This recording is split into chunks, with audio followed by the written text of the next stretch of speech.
Protokol kesehatan itu bukan membatasi kita, tapi justru melindungi.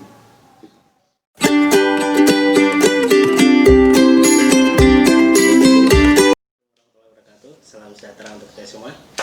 Oke, kembali lagi bersama kami Gusmat, Gusmat kita ini dari Gus Durian Madiun dalam acara Gugus Madiun atau Guneman Gus Durian Madiun.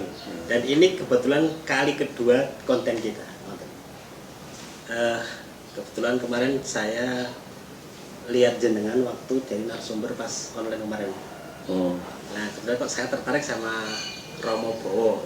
Kata biasanya Romo Bowo itu panggilnya Guswo. Maksudnya ya Guswo. Wah kayak tertarik ya. Terus saya ngubungi sama Bapak Yakobus. Oke, di ACC sama beliau. Terus ketemu sama jenengan. Mungkin sebelum kita ngobrol-ngobrol, boleh saya dari teman Gus Durian profil jenengan secara singkat mawon. Ya, profil identitas itu saya ini pastor di Gereja Katolik Keuskupan Surabaya. Terus saya tugas di Ponorogo itu sejak 2007. Jadi sepiro 13 tahun. 13 tahun. Gak pindah-pindah. Lalu bersahabat dengan banyak orang. Ya karena bisa dikatakan passion, minat, ketertarikan kepada budaya lintas sektor. Ya. Jadi apa saja yang kaitannya dengan kalau bahasa teman-teman kemaslahatan itu ya yang berhubungan dengan kesejahteraan umum masyarakat, bidang kemanusiaan, saya ada di situlah paling tidak ya. Ya sekarang jadi Romo Vikaris Episkopal Piket 2019 Juli kemarin. Jadi sok Madiun, sok Magetan, dulu Madiun. Jadi wilayah Madiun ini wilayahku. Wilayah jenengan. Apa ya koordinaris wilayah ini, koordinaris itu orang yang mengurusi wilayahnya. Madiun aja, Magetan, Madiun ada 2, terus Ponorogo ada 2 gereja, terus Pacitan. Dulu Ngawi sekarang kan masuk dalam wilayah teritori Flora gitu. Jadi pastor, ora rabi ya. Ojo takon bojomu ndi ono. Ya begitu. Itu sebagian kecil. Hobi, banyak hobi, profil hobi. Dulu penggiat ekopastoral. Ekopastoral itu kaitannya dengan ekologi. Ekologi itu ilmu tentang bumi, eko, rumah kita ini, bumi. Ya, kaitannya ya dengan nandur, organik, sistem. Dan pernah dikon jadi animator Regio Jawa, di Regio Jawa. Karena ini jadi pembicara ekologi ya, tandur ya pinter aku. Oke, berarti selain masalah. Berarti selain ngurusi umat, termasuk apa istilahnya, menjalin hubungan erat dengan teman-teman lintas agama. Ya, kaitannya di Ponorogo ya, sejak 2017 kami mendeklarasikan namanya Presidium Lintas Iman. Presidium itu untuk apa ya? Supaya Ponorogo tentram gitu. Kaitannya dengan jadi yang poin yang terakhir di Presidium itu benteng radikalisme. Kadrun mbuh saka ndi kuwi kan akeh ya. Dia kan masuk di segala lini. Iki kan tapi aku ngerti kowe kadrun ora ngono ngerti ya, aku kadrun kuwi ngono. Dari pembicaraan misalnya berdiskusi sedikit, oh kowe kadrun. Karena sudah biasa dengan teman-teman Presidium. Ya, kalau karena kondisi seperti ini, terus untuk istilahnya biar nggak hubungan antar teman-teman lintas iman itu nggak renggang itu harus ada perjumpaan. Dan sementara kan kita dituntut buat physical distancing ini. Bisa. Perjumpaan enggak online pun offline bisa. Seperti ini loh perjumpaan. Asal kita tahu persis ini pandemi. Kita berkumpul kan biasanya yo cah enom nek Durian itu suwi. Pertemuan itu tepat sasaran, tepat apa yang mau kita bahas di pertemuan itu bisa. Asal menerapkan physical distancing. Misalnya di Madiun itu kan relatif rendah. Zonanya kan bukan zona yang sebaran virus yang tinggi, tapi kan rendah. Itu bisa.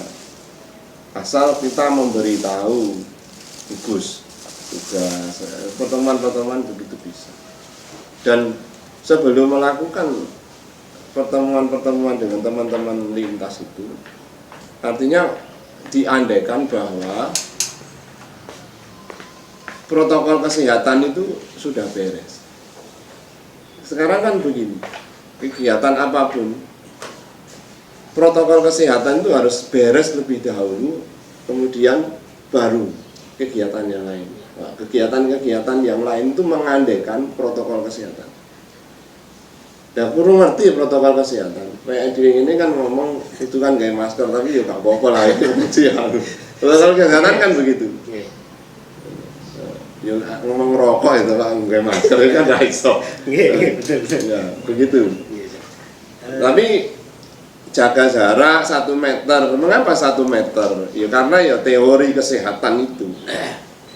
Sebaran droplet virus itu kan teorinya begitu. Tapi kalau itu enggak dipahami, kita nggak bisa menyelenggarakan apapun secara terukur. Jadi selain pertemuan di kondisi yang seperti ini, aktivitasnya apa? Ini aktivitas kalau yang sekarang virus itu, pandemi itu, pemerintah aja ini bingung saja. Setiap hari jam 3:30 sampai jam 4 sore kita mendengar gugus tugas ini mengedukasi masyarakat. Nah, pertanyaan saya itu kan, siapa sing ndelok kuwi? Berapa orang yang ingin tahu itu? Padahal wis dikai Dokter Raisa Broto Asmoro ayu banget tadi kan mau ben tertarik. Tapi kalau kamu mau kajian, berapa orang yang melihat itu? Padahal itu bagus sekali. Kalau saya ya terus nonton, tujuh mergo Dokter Raisa kuwi. Tapi salah satunya artinya begini, ada ini hitung-hitungan. Sopo sing urip, sopo sing mati. Setiap hari kita kan dihitung angka tuh. Berapa angka yang hidup, berapa angka yang mati, berapa angka yang terkonfirmasi positif, berapa yang lalu ODP, ya. Kita sudah masuk di zona itu sebenarnya setiap hari, tapi kan nggak terasa. Orang yang sudah menghitung hari dengan angka kesembuhan dan kematian itu menurut saya situasi yang darurat. Dulu kita kan tidak pernah berpikir begitu. Sekarang diam-diam kita itu sudah mulai masuk di zona seolah-olah kita ini seperti Gusti Allah jadi ngitung-ngitung karo malaikat kuwi iki mati iki sing urip, sing mati iki sing urip ngono terus setiap hari. Orang lalu berpikir begini, ini zaman apa? Ya yang jelas ini pandemi gitu. Pandemi karena ini ya, epidemik itu penyakit yang mewabah dan sampai hari ini vaksin belum ketemu terus saja ini virus ini saka ngendi kok vaksin bae ora ketemu iki virus iki saka dunia mana itu kan padahal ya ahlinya banyak. Ya tes, uji coba terus. Kok saya berpikir ini kan tidak hanya Indonesia, kan seluruh dunia. Seluruh dunia.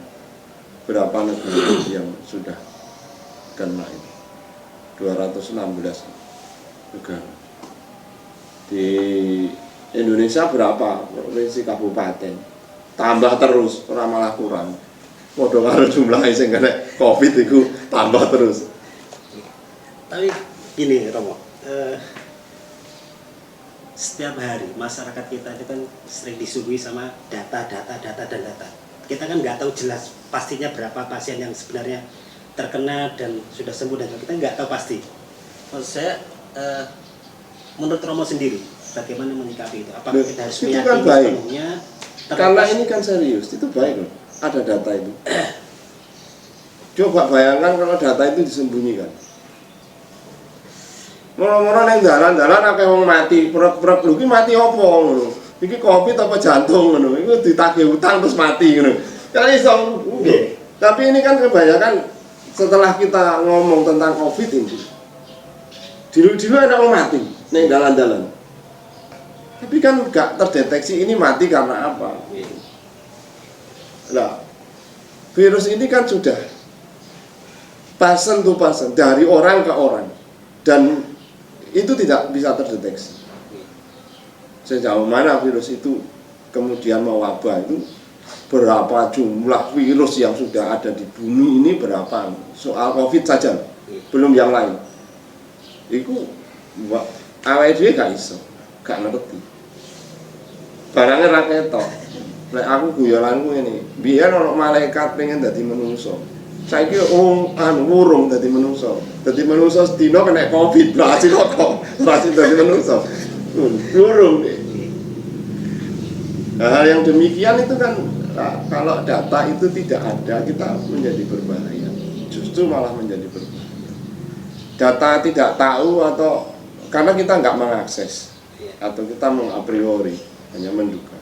Sebenarnya kalau kita mengakses sesungguh grafiknya, kita tahu statistik, kita tahu data itu. Dan jelas data itu dikejar terus kok, dikejar terus. Nah kalau kita sudah mengejar data itu, mengejar orang yang terkonfirmasi, terus siapa yang berhubungan itu, kita siap. Ternyata ketika salah satu contoh Jawa Timur itu dia mau dan dipuji oleh Ketua gugus tugas itu, dipuji. Ya Surabaya itu dipuji karena mau mengambil risiko, tapi kemudian dia tidak siap dengan data rumah sakit ini kapasitasnya berapa ini. Itu kan yang berbahaya. Akhirnya harus dirawat di rumah, harus pergi ke puskesmas yang kecil-kecil yang sarana prasarana tentang penanganan Covid aja dia enggak. Jangan heran nanti kalau ada puskesmas yang tertular, jangan heran. Itu jelas, itu konsekuensi logis. Dan kita kan begini mikir. Saya yakin pemerintah ini sangat serius dengan, kalau nggak serius duit kabeh direalokasi nih Covid. Ini kurang untuk itu. Atau memang harus hati-hati menggunakan uang itu. Kemarin kan kita lihat fenomena bahwa dari kesehatan berapa yang masih cair untuk itu kan jadi ekonomi kami. Artinya teguran-teguran dari situasi ini seharusnya masyarakat sendiri. Masyarakat itu bisa dikendalikan oleh tokohnya, bukan pemerintah, tokoh agama atau tokoh masyarakat. Nah tokoh agama ini juga ngajari elek yo piye rampung. Ayo polemiknya terjadi di mana-mana, ayo toh. Dan kita tidak menyadari bahwa itu kita menciptakan polemik dengan statement ini. saya dibilang oleh tokoh agama ini, minta maaf, mungkin kadrun ini kayak masker kan aku ini. Loh, orang Katolik itu takut dengan corona. Loh, jangkrik. Kan itu jengkang diri asu yang ngomonganmu lho. Loh, enggak Pak, aku enggak wedi karo corona. Sing aku wedi iki omonganmu kuwi. Saya takut dengan omonganmu itu. Omonganmu ki lho medeni malah lebih daripada corona ngono. Daripada saya marah ya. Nah ini kan kalau siapa yang ngomong dulu? Kalau yang ngomong dia punya masa, maka masa akan menjadi brutal. Apalagi menentang. Sudah ada atau bukti-bukti bahwa mau dikubur secara protokol COVID ini nggak mau. Itu kan siapa sih ngomong? Nek masyarakat patuh pada anjuran pemerintah, dia kan mau. Tapi ini mesti ada provokasi.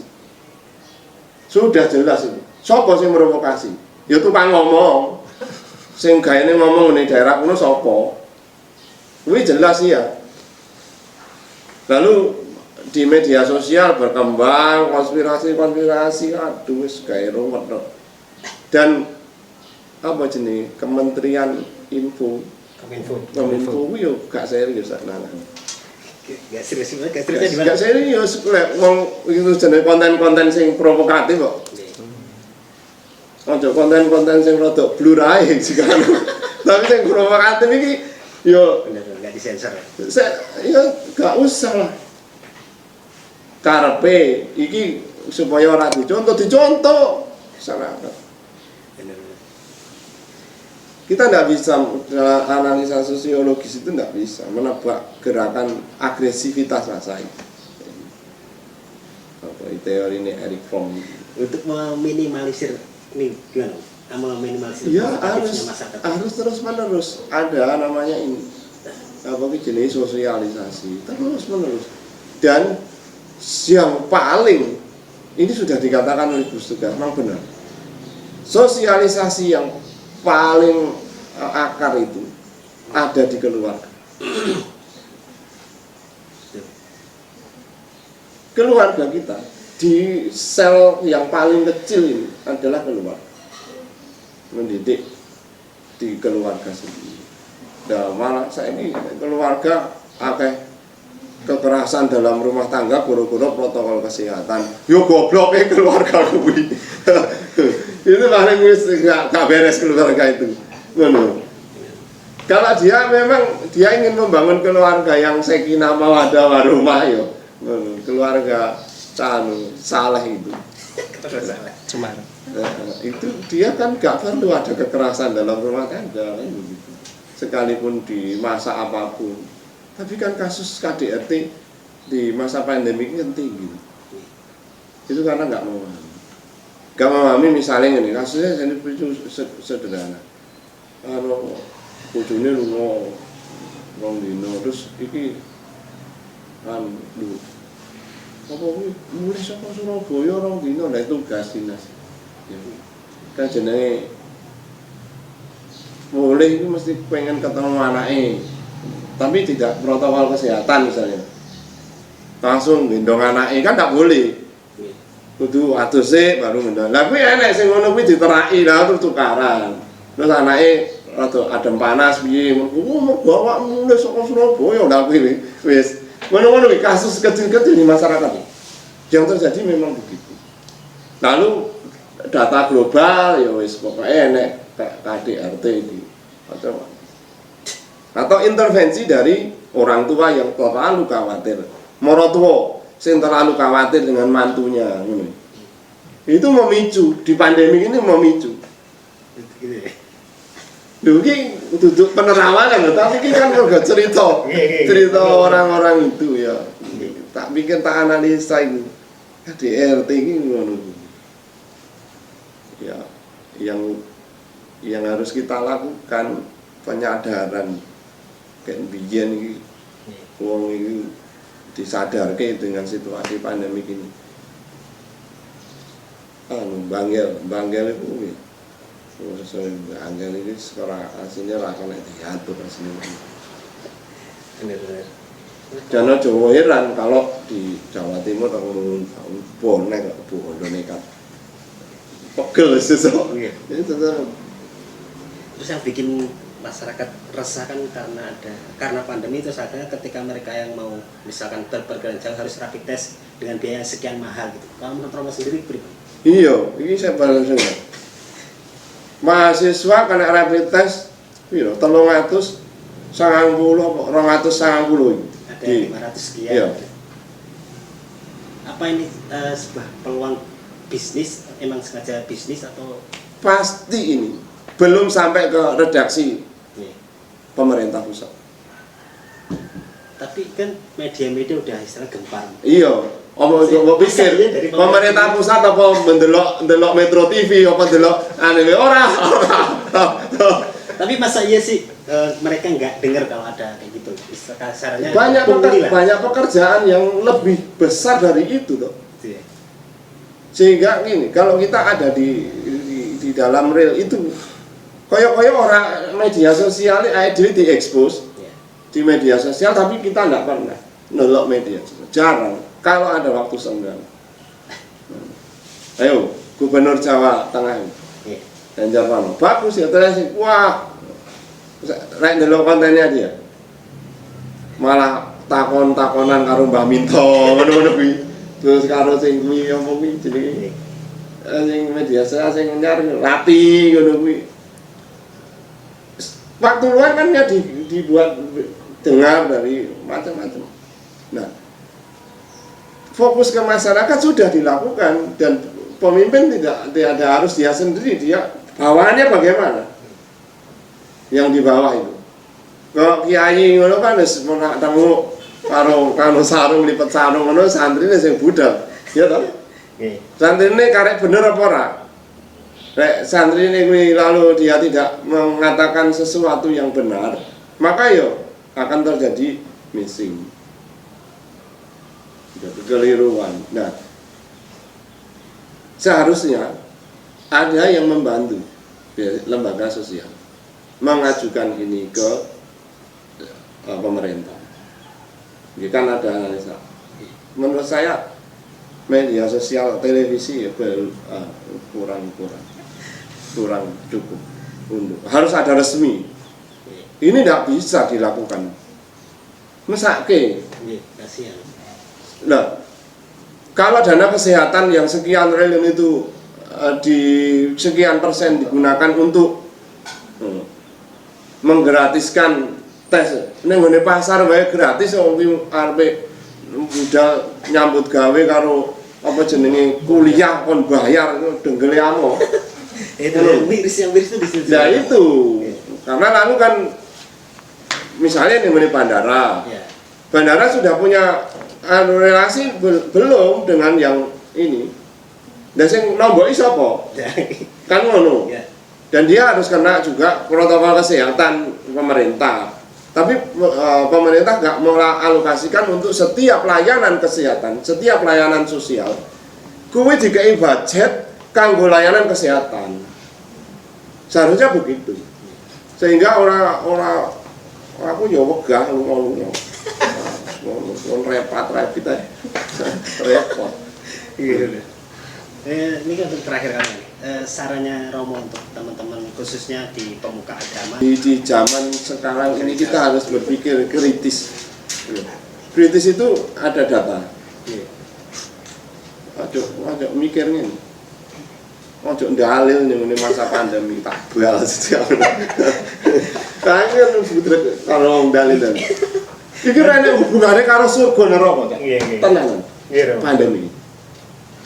Yang saya doakan bahwa orang yang mati Covid itu masuk surga. Sudah. Itu melampaui seluruh orang suci yang. Iya toh? Iya apa dhek gak ngopo-ngopo terus mati kena Covid. Lah sing apa kuwi buronan koruptor itu ora kena Covid. Iya. Iya toh? Rata-rata emang masyarakat yang kelas bawah ya kan. ini sembarang sindiran bahwa di Indonesia memang sangat sensitif bicara soal agama. Kalau kita ngomong agama secara untuk ngawur ngono dikira kafir dan macam-macam. Ada orang menciptakan nabi-nabi baru, boyak ngono. Yang penting iki hubunganku ya. Nek bahasamu hablumillah anas. Neng dhuwurmu beres. Neng horizontal ini harus beres. Iku ya padha ae cinta kasih. Iku lek ngene desa masyarakat gotong royong kan ngono. Nggih. Mergo aku iso nampa kuwi apa anane. Kuwi arepe morono ya padha menungso, padha ciptaan, padha titah dalem Gusti. Apa yang memberatkan kita?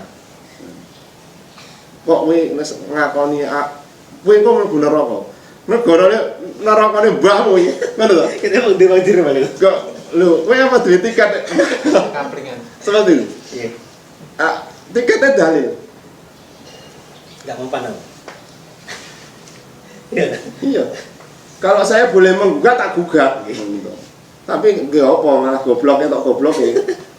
Nah, persoalannya kan begini. Kalau saya tidak ingin terjadi pada diri saya sesuatu hal, aku ya ojo membuat sesuatu. Ini bukan maksud egosentris, bukan. Tapi mau ngomong demi kebaikan bersama. Nah, di masa pandemi kita ngerti saudara-saudara kita yang terdampak. Terus kowe masuk ndeleng rok. Apa panggilan nuranimu apa? Lah aku yo memang susah kok padha terdampake. Ora. Ana sing terdampak sangat parah. Secara ekonomi sangat parah. Pekerja seni. Stres iki pekerja seni gak ana tanggapan ya. Hubungannya karo seperangkat panggung sound system, wah sing didoli. Ngono. Terus ada lagi hubungannya dengan iki, misalnya reok, jaranan, dompet, wis gak payu. Karena kena physical distancing ini, protokol kesehatan. Mau pengajian wae sing tertibnya dibatasi, gitu. Repot. Dan bukaan kotak infak ke masjid piro.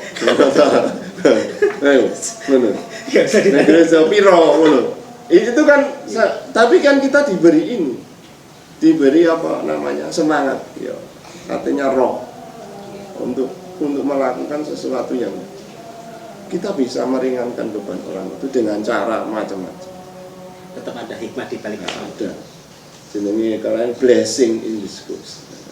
Di balik penderitaan ada rahmat. Ada berkat, ada berkat. Gusti ku ya memang nek ngomong Gusti ku mboten sare. Wis kan biyen zaman purba ngono kuwi. Ngomong ae. Nun, Gusti mboten sare. Lho, ora. Jojok kowe malah sing turu ngono to. Kowe sing iki aja dijadikan sebuah apa? Bayang-bayang aja, ngono bayang-bayang aja. Tapi kan ada ndak ketergerakan kita itu untuk berbuat kebaikan, berterima kasih ya, matur nuwun mas, itu satu tindakan baik. Sederhana. Matur nuwun mas, sudah memperhatikan saya, itu satu tindakan baik. Nah, berapa orang kayak mbok delok sing tahu matur nuwun karo sedulure? Ya, zamannya individualis. Sehingga lalu koyo-koyo ora butuh. Ngono koyo-koyo. Tapi kan ngene, ya seneng nek canom-nom sing grumbul. Iki mbuh antarane eksis, mbuh antarane apa, mencari pengetahuan, pengalaman, macam-macam tumbuhan dan itu menurut saya ya memang Gus ya ngono kuwi. Gus ya ngono kuwi seperti apa ya tumbuh-tumbuh terus sampai menjadi gunung melihat kemuliaanmu sendiri. Bahwa aku iso menemukan pengetahuan yang benar mengenai hidupmu. Nah, hal-hal yang menurut saya yang harus kita kaji lebih dalam itu sekarang begini. Situasi pandemi ini tidak terduga, tidak pasti. Lalu sampai kapan? Yang kita buat adalah hanya persiapan. Kita butuh orang yang sungguh-sungguh memberikan kepastian. Kalau itu penyakit, kepastiannya adalah obat atas penyakit itu, bukan jargon. Sakit ini disiplin itu adalah vaksin terbaik. Dulu gak jargon. Apa itu? Jargon itu satu slogan, lalu memotivasi. Loh, Pak, aku butuh vaksin, butuh disiplin. Aku loro. Ini kan untuk masyarakat, oke lah untuk masyarakat, tapi kan begini, ya di daerah-daerah ada yang sangat ketat, ada yang sangat longgar, karena memang kesimpang siuran bagaimana menangani COVID ini. Ya. Terus ini tidak hanya menabrak ya, jenis corona ini menabrak sembarangan, tidak hanya menabrak komunitas, basis komunitas itu ditabrak. Sektor dari komunitas itu berat ambiar, mulai saka pendidikan, agama, ya. Terus apa mana? Dodol-dodolan, pedagang, usaha bisnis sosial, terus ekonomi, sampai wong tanggapan wae, wong manten wae, ya. Iku terkena semua dampaknya. Dan kenapa?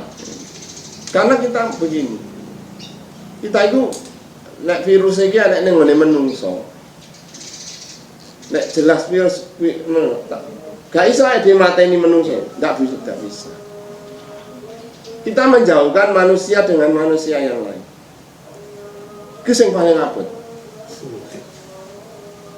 Padahal menungso wis diajari bertahun-tahun, mereka hidup bergandengan tangan, hidup bersatu. Saiki bersatu kita runtuh, bercerai kita teguh, ngono. Saiki ngono. Nah, yang terus apa ngurusane iki amalane Jayabaya iki awale jaman sembuh karepmu lah ngomong.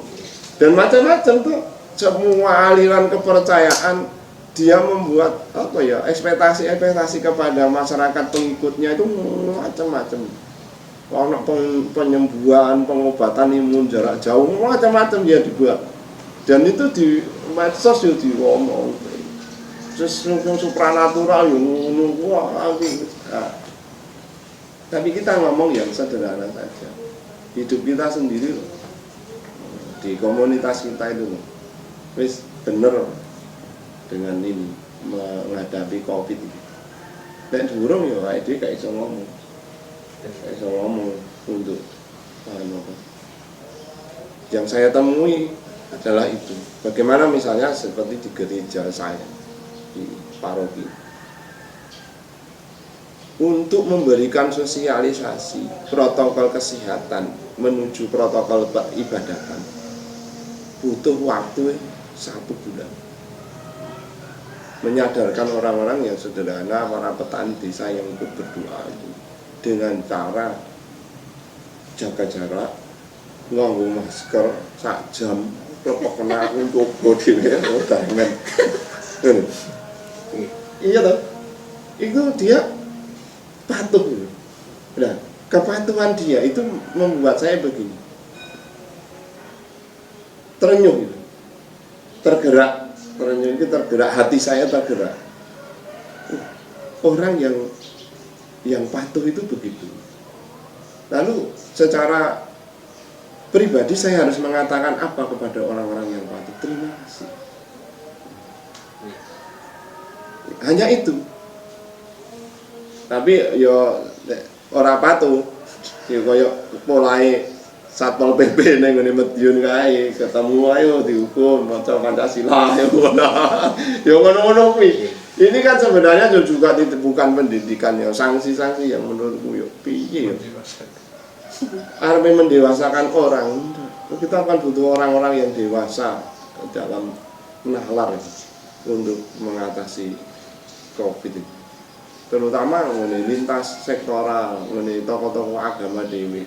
Ada ndak orang-orang di kelompok-kelompok Indonesia itu sangat riskan dengan iki engko dorong mlebu sing apa jenenge paham-paham yang lain yang masuk ke Indonesia ya. Paham-paham yang embuh dadine apa ya. Kena kasus pertama dulu wong khilafah ya koyo media sosial jarno wong edan. Terus Al-Maidah 51 wow serame apa maneh. Hal yang seperti itu enak dengan Indonesia ini. Nggih betul. Banyak panganan yang enak. Tapi menurutku ya kita aja. Oke Romo, ini sebenarnya menarik untuk didiskusikan lagi. Tapi mohon maaf Romo, ini karena waktu sangat terbatas. Jadi mungkin bisa disambungkan waktu Romo. Iya. Ya, kalau saya ke Madiun lah. Siap. Atau ke sini, ya. Oke, matur suwun. Siap. Matur suwun dulur-dulur buat khususnya di Madiun sendiri khususnya. Silahkan like, komen dan subscribe channel kita Gusmat channel ya. Oke, sebelumnya matur suwun Romo karena sudah memberi kita kesempatan buat menggali ilmu tentang khususnya COVID ini. Pesan saya kepada teman-teman yang menyaksikan ini, protokol kesehatan itu bukan membatasi kita, tapi justru melindungi kita. Melindungi kita dari bahaya maut yang kapan waktu bisa masuk. Protokol kesehatan kalau dalam religi kita bisa menggambarkan bahwa kita itu fasih tentang ilmu keagamaan untuk membentengi diri dari setan. Nah, kalau kamu belum fasih tentang apa ya doa-doa kamu, setan itu digoda karo digoda setan dan bisa jatuh. Kalau kamu tidak fasih dengan protokol kesehatan, kamu pasti kena virus. Ya, kan begitu. Kalau kita alegorikan, perbandingan. Nah, bagaimana teman-teman yang kita tahu sendiri, misalnya Madiun, protokol kesehatan, piye carane ini mensosialisasikan uang ini sampai edukasi.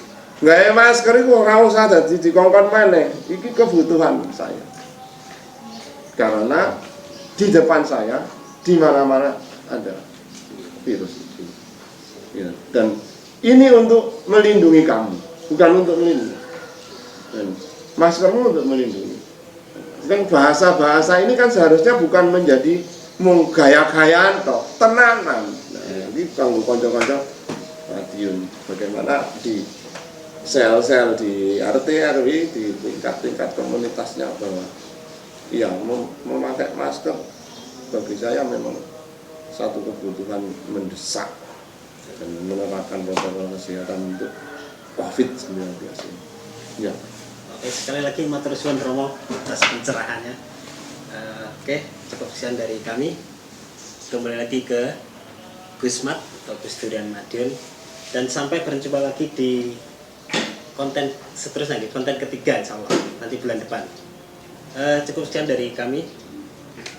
Wassalamualaikum warahmatullahi wabarakatuh. Salam sejahtera.